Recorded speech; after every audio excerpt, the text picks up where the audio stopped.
এবছরের শুরু থেকে শাকিব খান চলচ্চিত্রের বাইরে নিজেকে ব্যস্ত রাখার চেষ্টা করেছেন, আত্মপ্রকাশ করেছেন ব্যবসায়ী হিসেবে।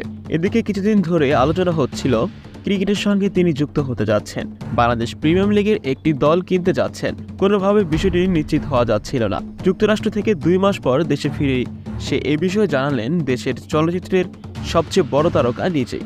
গতকাল বুধবার সন্ধ্যায় আনুষ্ঠানিকভাবে শাকিব খান জানালেন বিপিএলে তার দল থাকছে, নাম ঢাকা ক্যাপিটালস। এদিকে গত 28শে সেপ্টেম্বর শাকিব খানের ভেরিফাইড ফেসবুক পেজে একটি পোস্ট করা হয়। এই পোস্টে ক্যাপশন হিসেবে লেখা হয়, বিপিএলের 11তম আসরে ঢাকা টিমের জন্য আসছে এক বিশাল চমক, কিন্তু টিমের নাম কি হবে আপনারা পছন্দ করে সেরা নামের আইডিয়ায় কমেন্টে জানান আর জিতে নিন আকর্ষণীয় পুরস্কার। দর্শকের রায়ে নামটি চূড়ান্ত হওয়ার পর বুধবার সন্ধ্যায় গুলশানের রিমার্ক হারলেন হেড অফিসে ঢাকা ক্যাপিটালস টিমের মালিক হিসেবে লোগো উন্মোচন করেন শাকিব খান। এ বিষয়ে আরও উপস্থিত ছিলেন প্রতিষ্ঠানটির নির্বাহী পরিচালক চিত্রনায়ক ইমন, ঢাকা ক্যাপিটালসের প্রধান নির্বাহী কর্মকর্তা আতিক ফারহান প্রমুখ।